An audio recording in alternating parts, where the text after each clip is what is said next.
Padma, I actually want you to talk about the fact that often the health systems ends up seeing women in crisis as victims of or survivors of extreme forms of violence, and often the health system is not able to respond to violence in a preemptive, preventive way. Often even not able to deal with it in terms of what we would consider as a proper treatment. Could you discuss how does the health systems in reality deal with it, and how should it optimally address violence against women, and also if there have been any recent successful interventions in India on this? So over to you. Thank you, ISC, and thanks, Priya. It's a pleasure to be on this panel, and I hope we can have a good discussion. As you said, the health systems have a clinical, legal, as well as a policy mandate now, because in India, it's only in 2017 that we have the health policy, the national health policy, actually recognizing gender-based violence as a public health issue. So till then, although there is the clinical and legal mandate always existed, as you said, women survivors are reaching hospitals, and they are being, taken care of. May not be as per the standards we expect, but yes, they already reaching out. So if you look at gender-based violence, we have the Ministry of Health having issued national guidelines for medical legal care for sexual violence survivors only in 2014. And till date, we have no national guidelines or protocols for responding to domestic violence, including intimate partner violence. So I'm going to use domestic violence as the overarching term. And there are no such guidelines. And, in terms of the attitudes and the misconceptions, biases of providers themselves, to top it all, the other concern with the current response is also the fact that they have absolutely no training on how they should be responding. So the response is limited often to symptomatic treatment. So if she has, whatever is her treatment regime, so if she's presenting with an injury, she's provided injury treatment, that's the end of it. So the fact that there's more to it, there's a more responsible role that they need to play, both in terms of reaching out to her psychologically, is not something that is taken care of. Coming to what has been the experience and the whole way in which, the policy has today come to recognize it as a public health issue, there have been efforts made by a lot of civil society organizations, and they start from 2000. And I'll just kind of quickly look at, point out what have been those interventions. So one of the kind of, or a type of intervention with health system has been crisis intervention departments. And even there you have two different kinds of crisis intervention departments. One are those that have been now integrated under the National Health Mission. So these have been set up in district hospitals. So you have examples of Dilasas in Mumbai, Bhumikas in Kerala, Sukuns in Haryana, the Goa district hospitals, Meghalaya district hospital, and all of them have staff who's running these departments. So in a sense, the hospital or the health system takes on the responsibility of responding to violence against women. It has institutionalized the response.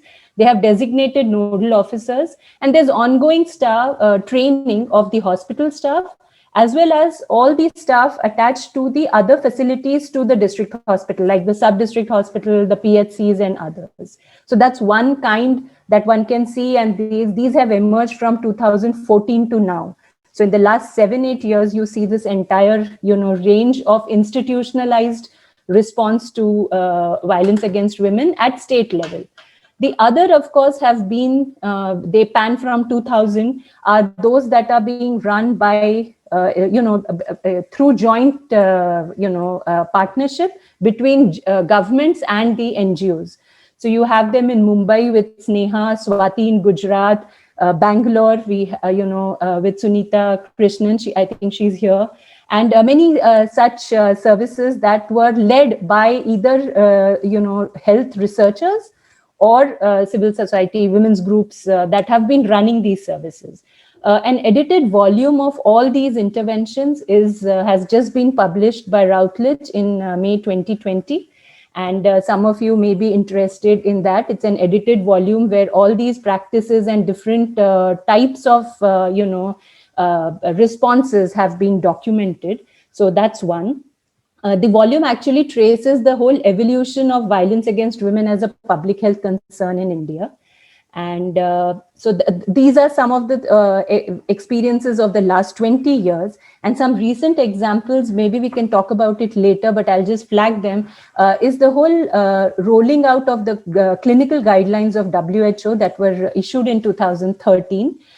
These are being done through some collaborative work with WHO Geneva in 2 medical colleges in Maharashtra, as well as in Bihar.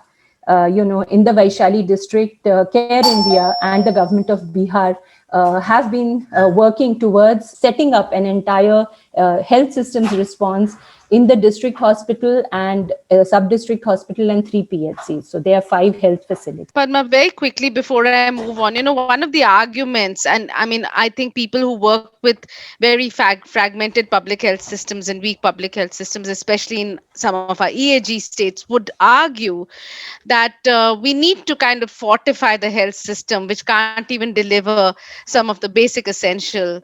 Well, not that I don't think this is either basic or essential, but what is considered essential healthcare services for women. What would your response be to that?